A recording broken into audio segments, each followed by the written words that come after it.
welcome to the show. Still taking place in this blank void, which I've nicknamed Henry Kissinger because it's white, deeply unpleasant, and at this point I'm just mad it's still around.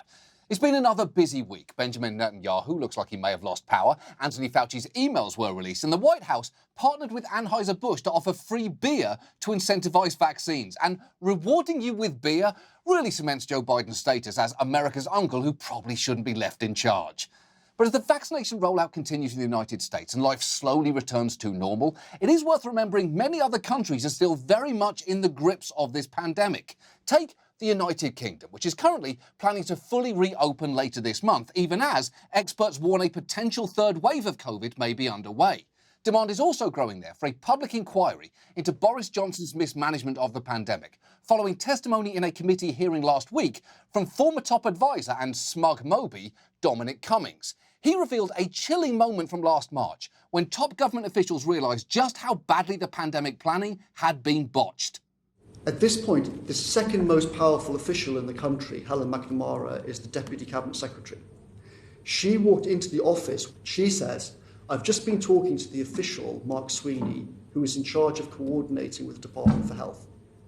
He said, quote, I've been told for years that there is a whole plan for this. There is no plan. We're in huge trouble." Helen McNamara said, "I've come through here to the Prime Minister's office to tell you all, quote, I think we are absolutely fucked." Wow. There is no plan. We're in huge trouble. I think we're absolutely fucked. You do not expect to hear an assessment that grim unless it's from the team behind the Fire Festival or Warner Brothers Discovery. Hi there, new business daddy. Just checking in to say I absolutely love the corporate logo you dropped this week. It looks like the opening title of The Simpsons if the fonts were not found. And quick note, the stuff that dreams are made of is a quote from the Maltese Falcon about how the thing that seemed like a priceless treasure was actually worthless garbage that brought chaos and despair to everyone around it. Anyway, good luck with the merger. I'm sure everything's going to go great. But the truth is, as bad as the details of Cummings' testimony were, the UK's COVID response pales next to that of Brazil's.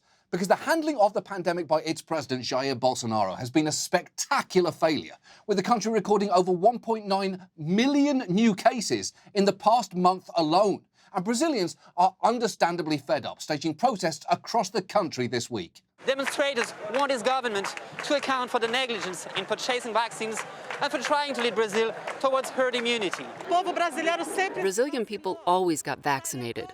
It could have been the first country with the whole population vaccinated.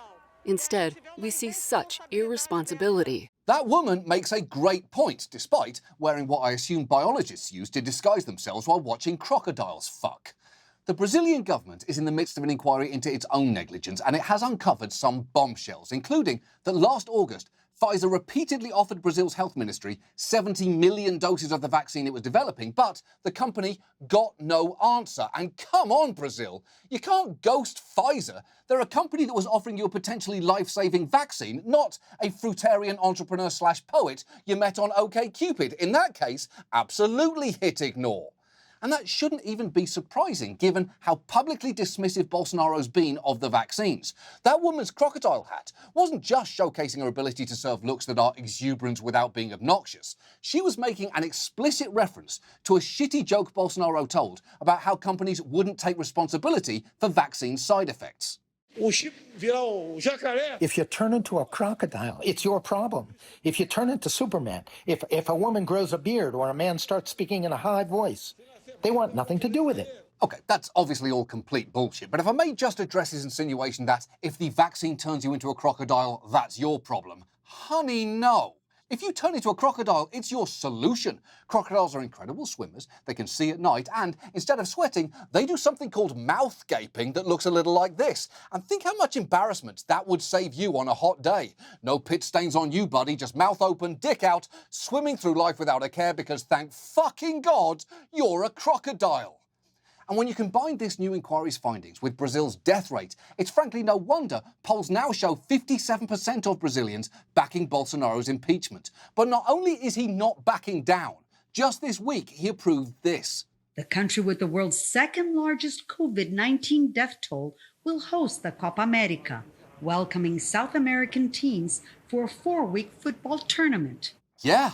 Brazil is suddenly hosting a massive soccer tournament on just 13 days' notice. It was originally supposed to be hosted by Argentina, but it was cancelled due to COVID rates. And yet, despite that, Bolsonaro, whose country's rates are significantly higher, is now choosing to host a tournament one standard has dubbed the Championship of Death, and which has inspired memes like this to make the rounds in Brazil. And I will say, that is a pretty cheerful little coffin. It looks like Clippy the paperclip popping up to ask you, it looks like you're about to host a soccer tournament while your country's death toll is sky high. Would you like to not fucking do that? And look, what's happening in Brazil should be a warning for everyone, because if vaccine misinformation continues to spread and variants continue to emerge, the whole world could remain in trouble for a very long time. In fact, despite how comparatively well things seem to be going right now in the US, if we don't actively help get this virus under control globally, then, to quote a former top UK official, I think we are absolutely fucked. Exactly. And now this. And now, people on TV lose their shit over the phrase hot vax summer. The hot vax summer. That's what they're calling it, ladies and gents. I can't make this up. You know why? Because last summer was hot girl summer. Was it? So they just substituted that word. All right. All vaxxed up, no place to go. It's a hot vax summer. I'm dressed for hot vax summer. The hot vax summer. Hot vax summer. Hot vax summer. Hot vax. Hot vax summer in the city. No. So a play on the hot girl summer from Megan Thee Stallion. 3 words, hot vax summer. So consumers are ready to spend. Okay. Hot vax summer, I'm telling you. Okay. I don't know if They're you can gonna tell. spend, I'm don't you blushing. worry. Okay, Jan, what are you saying? I'm going to borrow that, Charles. I love that philosophy. Yeah. It's going to be a hot vax summer. All right. Moving on. Our main story tonight concerns Asian Americans, a group that currently makes up around 7% of the US population and is actually the fastest growing racial group. And yet, despite that, Asian Americans can sometimes be oddly overlooked. A recent survey asked respondents to simply name a well-known Asian American, and the results were not good. 42% of people said that they don't know one. The next most popular answers were Jackie Chan, who's from Hong Kong, and Bruce Lee, who died in 1973. Oh, come on. No disrespect to Jackie Chan and Bruce Lee there, but that is embarrassing even before you consider the poll was conducted while Kamala Harris, who's Asian American, was vice president. How do you fuck up a question that easy? It'd be like asking Americans to name a well-known Joe and getting back, what's Joe, John Krasinski, and Joe Millionaire. It is pretty clear many in this country don't seem to know much about the histories or experiences of Asian Americans. And to the extent that experience has been discussed in recent years, it's often been in a tragic context, such as killings or mass shootings or racism around the coronavirus triggering verbal and physical attacks in the street, as well as the kind of idiocy that forced local news to have to produce pieces like, no, you can't get coronavirus by eating Chinese food. Because of course you fucking can't. You're about as likely to get coronavirus from eating Chinese food as you are to get chickenpox from eating KFC. That's not going to happen, and it's alarming anyone thought it might.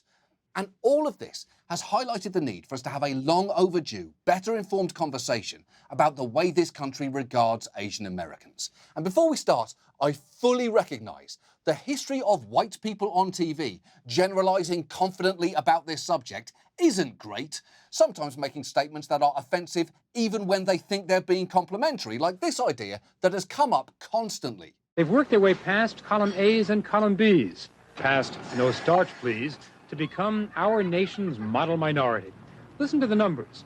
Median family income, higher for Asians than for whites. Once again, superachieving Asian American students are becoming a phenomenon. They are overachievers, driven to excel by tradition. The academic achievement of Asian American students are so notable that in some colleges, students warn each other that if they end up in a class with a lot of Oriental faces, get out. The grading curve, they say, will go out of sight. Wow.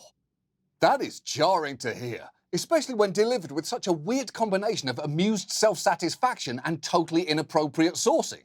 I was eavesdropping on some teens last week and I heard one of them say, never share a cab with a black person. Just thought I'd pass that along. This has been, for some reason, the news. But that idea that Asian Americans are a model minority has been as persistent as it is problematic. So tonight, we thought we'd try and unpack both parts of this sentence. And let's start with the first half. Asian Americans. We're actually going to spend most of our time on this term because it's having to do a lot of work. It encompasses a vast group who can trace their heritage back to more than 20 countries, covering a huge amount of the world's landmass, from Mongolia to Indonesia to Pakistan to Japan. And even some who fall under the term Asian American, or the broader AAPI, which includes Pacific Islanders, feel that it may not fit them, or that the broadness of the category means their experiences get erased. People associate Asian with East Asian. Filipinos aren't so much dismissed, they're just overlooked just because they're not as popular within at least the American culture. Sometimes I will identify as Asian, but then other Indian people don't identify as Asian. Why are you considered Asian? You're in the Pacific Islander. Wouldn't you be considered more Hawaiian? And I'm like, not really. Yeah. The term Asian American applies to a ridiculously large and diverse group of people. And there is clearly not going to be enough time to discuss everyone who supposedly fits under that umbrella in this piece, even though I do intend to talk very fast. So apologies in advance to all 127 Maldivian Americans. I promise I will make it up to my one Maldivian American fan in the future. I am serious, Kareem. Stay with me. Trust me on this. You will be seen. But the fact the term Asian American is so incredibly broad isn't an accident. It was kind of the point from the start, because it was first coined in the late 1960s by Asian American student activists in California who went on strike alongside Black, Hispanic, and Native American students to demand an ethnic studies curriculum. In those days, the term Asian American didn't exist. We were all Orientals. 1968, that was the first time that I heard the term Asian Americans. Asian American encompasses everybody. I thought, wow, that's something. People are finally starting to realize that we wear our race on our face. It's true. Under a system of white supremacy, we do tend to wear our race on our face. My face, for example, is currently wearing down-market vintage colonial casual. I'd change it into something a little less imperial if I could, but I can't, so instead I wear these glasses. For those activists, the term Asian American was an attempt to unite a massively diffuse community in solidarity, thus increasing their power and, crucially, forcing their universities to devote resources to making sure the histories of all their communities were actually taught. It was a political term, a radical redefinition at the time, but it's since become a common shorthand that can unfortunately end up being used in a way that is far too reductive and superficial, to the point where an old government PSA felt the need to make a pretty obvious statement. People always ask me how I like America. My great-grandfather was born here. Like most Americans, we've been American for a long time. Some of us follow Asian tradition. My family is apple pie American. Mini bikes, football, rock guitar. All Asian Americans are no more alike than any other kind of American. We don't all look alike, do we? Well, do we? The fuck? Government money paid for that? Even this kid has a smirk that says, fucking white people. Although I will admit, the writer of that PSA defining apple pie American as mini bikes, football, rock guitar is magnificent. It should be the oath of citizenship. You put your hand over your heart, say mini bikes, football, rock guitar, and then you never ride a regular sized bike again. Why? Because you are an American now. And obviously, recognizing the diversity of Asian Americans is about much more than simply recognizing those three children have three different faces. Because one of the main dangers of treating Asian Americans as a single entity is that it obscures the reality of what is happening for the different subgroups inside it. For example, about 10% of Asian Americans live in poverty, which is actually lower than the overall US poverty rate. But when you disaggregate the data, when you break it down by subgroup, you start to see a much more complicated situation, with Mongolian and Burmese Americans having a poverty rate of 25%, more than twice the national average. And when it comes to education, while around 75% of Indian Americans have a bachelor's degree, well above the national average, for Bhutanese Americans, that figure is just 15%, which is well below it. The point is, disaggregating the data can reveal big disparities that you couldn't see previously. Looking at averages for Asian Americans as a whole is like looking at the average income of the Hemsworth brothers. It's very misleading when we all know some Hems are worth a lot more than other Hems are worth. And look, Using the term Asian Americans to represent a political coalition made sense, and still does to some extent. But a coalition is not a monolith. And to start to understand some of the present-day differences here, it really helps to understand the differences in when and how people came to this country. And you can break down those experiences into a few broad categories, starting with those who arrived earlier in the 19th century and the first half of the 20th.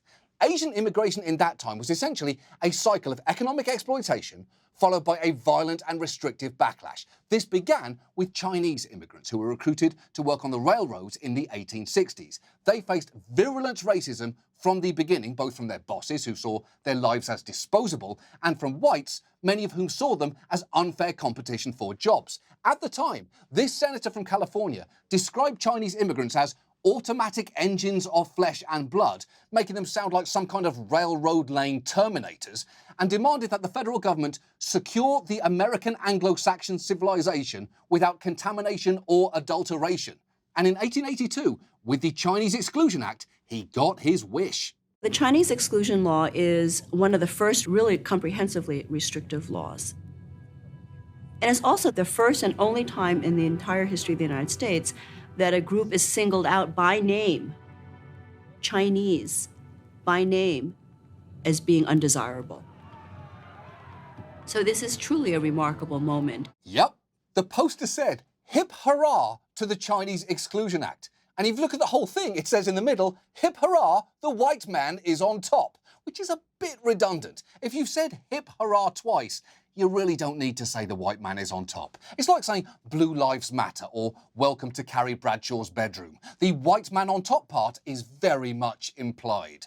And America committed to that exclusion policy. Here is something you might not know. There were actually 6 Chinese men who survived the sinking of the Titanic, but upon reaching US shores, were not permitted to enter the United States to recover. Instead, they were forced onto another boat and sent away the very next day, which isn't just racist, it's insensitive. Did it really have to be another boat?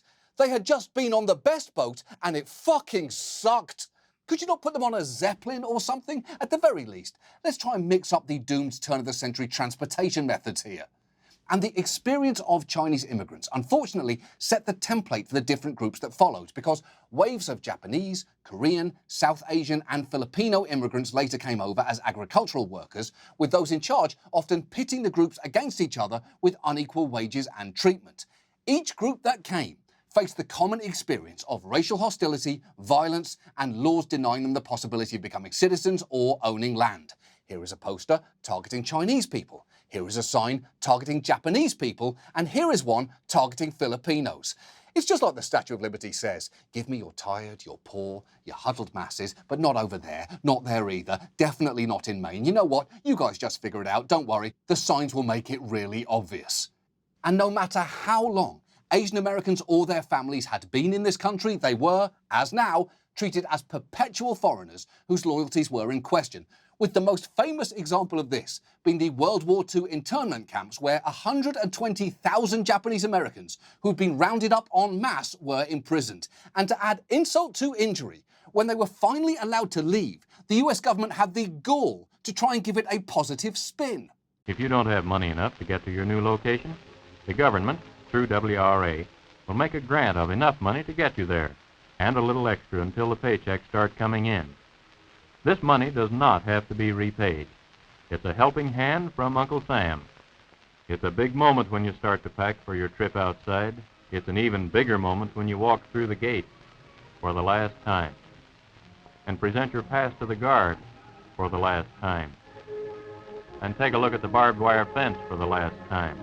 And as you look at that barbed wire, you can think, "Fuck you, America," for the last time. Go ahead, we're cool with it. You can even say it out loud if you want to. We'll pretend we didn't hear you and then we'll be even. In fact, you know what, let's shake on that. You can say, "Fuck you, America," one time and then we'll be cool.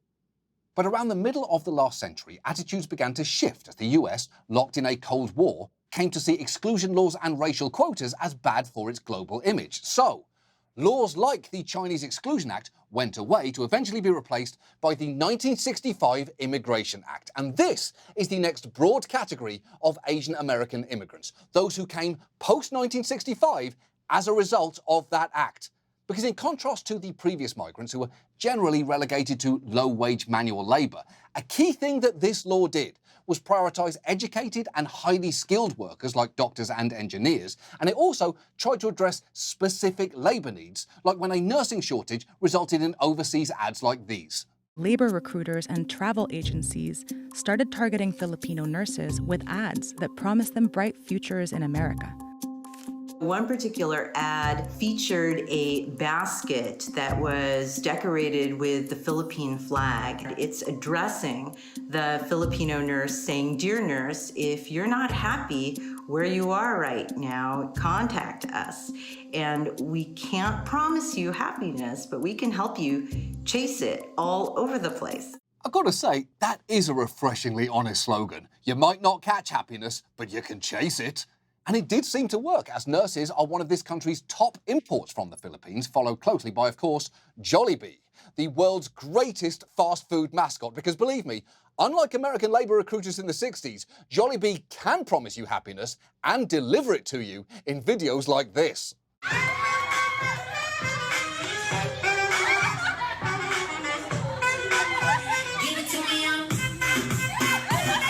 Yes, please. I don't know what I love more there, Jollibee tastefully shaking that stinger like it's a bottle of his signature banana ketchup, or the coy flutter of those naughty humanoid eyes. Jollibee can get it. So, very broadly, Asian Americans before 1965 were largely exploited for their labor and legally discriminated against, while after 1965, there were many more who came as skilled workers and who faced fewer formal legal barriers. And then there's the final group here that has less to do with America's labor needs and more to do with its geopolitical interests, those who arrived as refugees. Because between 1975 and 2010, we took in over 1 million refugees from Vietnam, Laos, and Cambodia, which wasn't so much generous as it was a direct result of people seeking refuge from wars that America waged in the region. Basically, we bombed the shit out of their countries to thwart the spread of communism, sometimes in secret wars to fulfill Henry Kissinger's napalm kink. And then, once we took those refugees in, we didn't really do much to set them up for success. When it comes to refugees, we hold a lot of trauma, a lot of PTSD, a lot of mental illness from the war and the genocide. We have in the U.S., with respect to our refugee policy, this doctrine of work first, or work immediately. It doesn't matter if you just came from a war zone and haven't healed from the mental and physical traumas of war. We want you to get a low-wage job immediately. And that is really the full spectrum of the American experience, isn't it? To go from the US not giving a shit about your life abroad to not giving a shit about your life here. Good luck, and by the way, if you think you hear bombs again, try not to freak out. It's either a holiday half the country kinda hates, or some couple telling their friends what gender their baby is. Welcome to America! The point is, different groups of Asian Americans have had vastly divergent migration experiences, and when you understand them more, the variation you see in everything from income to education to health outcomes begins to make sense. And yet, groups that have in some ways so little in common often have been unified, unfortunately, through the common experience of bigotry, as was the case in the early 1980s, when America's fear of an economically ascendant Japan led to a racist fervor at home. Pretty soon, the finger of blame ended up on Japan.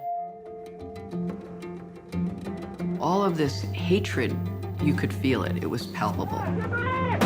Detroiters were invited for 50 cents a smash to take out their anger on Japanese cars. Wow, that's stupid. I honestly can't think of a single good reason to beat up a car, except maybe if Lightning McQueen owes you money. And to be honest, even then, if you really want to hurt him, you don't beat him with a sledgehammer, you light Mater on fire, and you make him watch. That's what you do. Everybody knows that. Where is my fucking money, McQueen? But tragically and unsurprisingly, that type of resentment and blame turned to violence and eventually culminated in the murder of Vincent Chin, a Chinese-American man who was beaten to death by two white men who blamed him for what Japan was doing to the US auto industry. Chin's killers were arrested and convicted, but the judge sentenced them to exactly no prison time, instead giving each of them 3 years probation and less than $4,000 in fines. And he insisted at the time he'd made the right decision. Judge Charles Kaufman says justice was done. He would not talk to CBS News, but he did tell a Detroit newspaper that the two defendants were longtime, hardworking members of the community, adding, "These men are not going to go out and harm somebody else. I just didn't think that putting them in prison would do any good for them or for society." Oh, it gets worse. That judge also said these weren't the kind of men you send to jail. And it's hard to tell what criteria that judge used to decide what kind of men these two murderers were. Was it the colour of the skin on their faces, the colour of the skin on their hands, or just judicial instinct, a gut feeling that these two men were, in fact, white? That's the thing about the criminal justice system. At the end of the day, it's more race art than race science. But the enduring legacy of the Vincent Chin case was that it managed to bring Asian Americans of all ethnicities together to call for justice. And out of that sprang a new chapter of Asian American activism and political identity. And that is just the most famous example of a rich history of Asian American activism, which has often worked across racial lines. From the student strike that we mentioned earlier, to Filipino labor leaders working with Cesar Chavez to organize a grape boycott, to Yuri Kochiyama's friendship with Malcolm X and her advocacy for marginalized people of all backgrounds. And yet, a prevailing narrative most people hear regarding Asian Americans is one of conflicts between them and other communities of color, like during the 1992 LA uprising. And look, it's not that those tensions aren't very real, but it's not the whole picture either. And it's also a narrative that fits into a much larger pattern in which white America has actively pitted Asian Americans against other communities. And that brings us to the second half of this sentence and the model minority myth.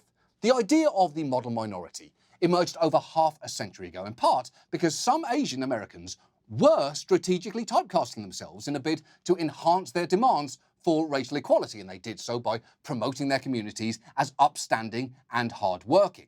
And as immigration law began selecting for skilled and educated Asian immigrants, the credentials of those new arrivals seemed to conform to the stereotype, which then took on a life of its own, especially in the civil rights era, as whites, unnerved by black Americans' radical challenges to the system, held up Japanese and Chinese Americans and their success as evidence that they claimed disproved systemic racism.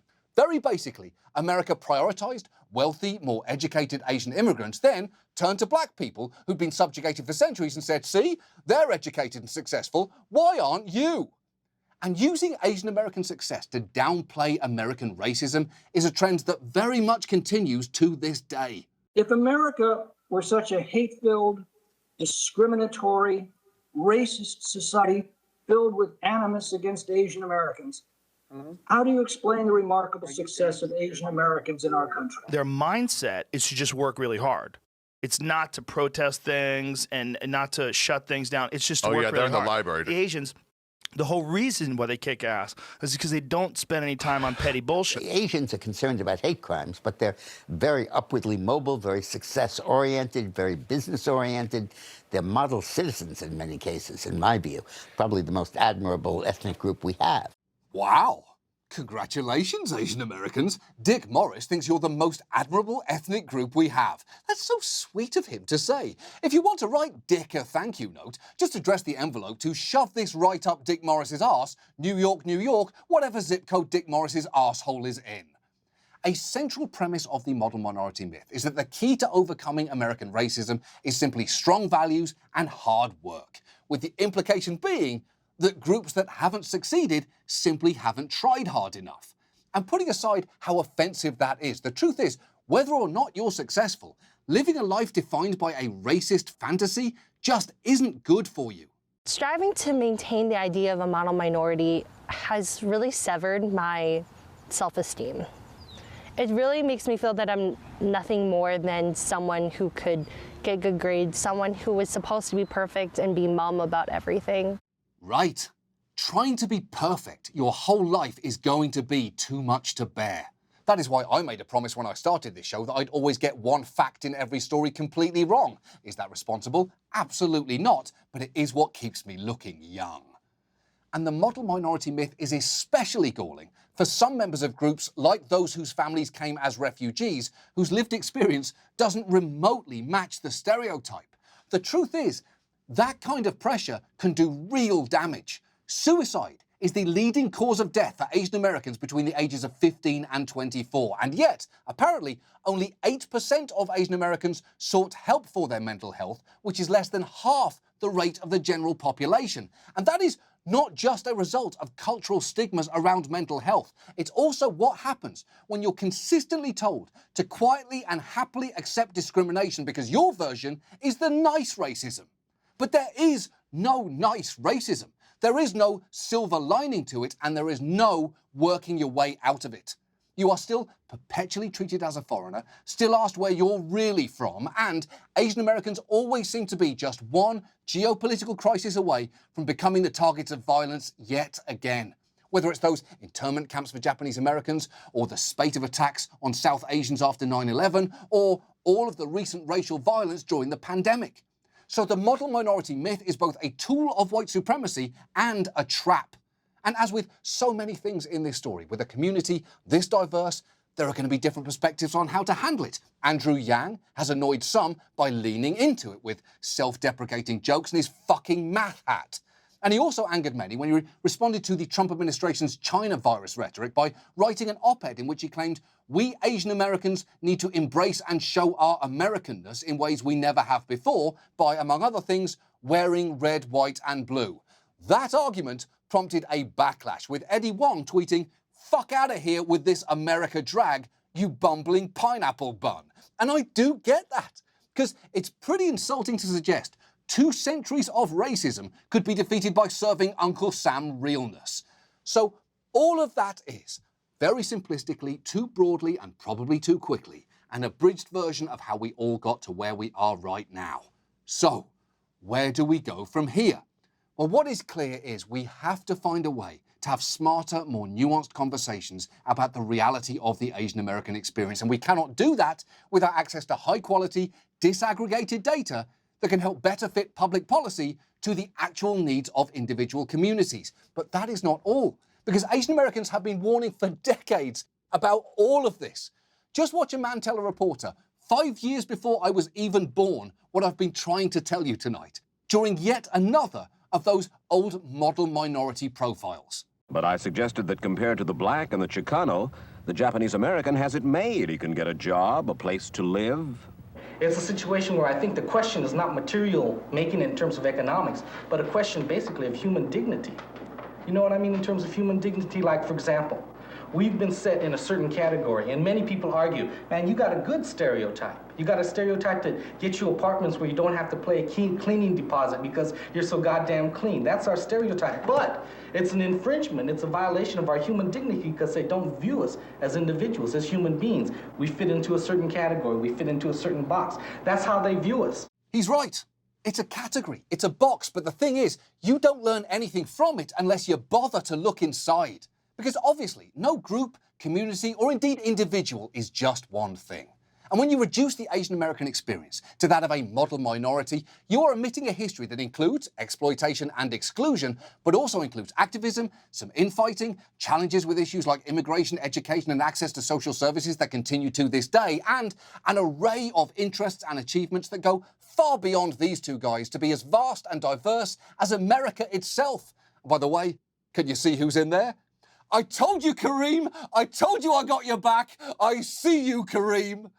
And look, I know this story has barely skimmed the surface of this subject, but I hope that it's at least introduced some of you to a bit of the history involved here, as well as what I think we can all agree is the world's most fuckable bee. That's our show. Thank you so much for watching. We'll see you next week. Good night.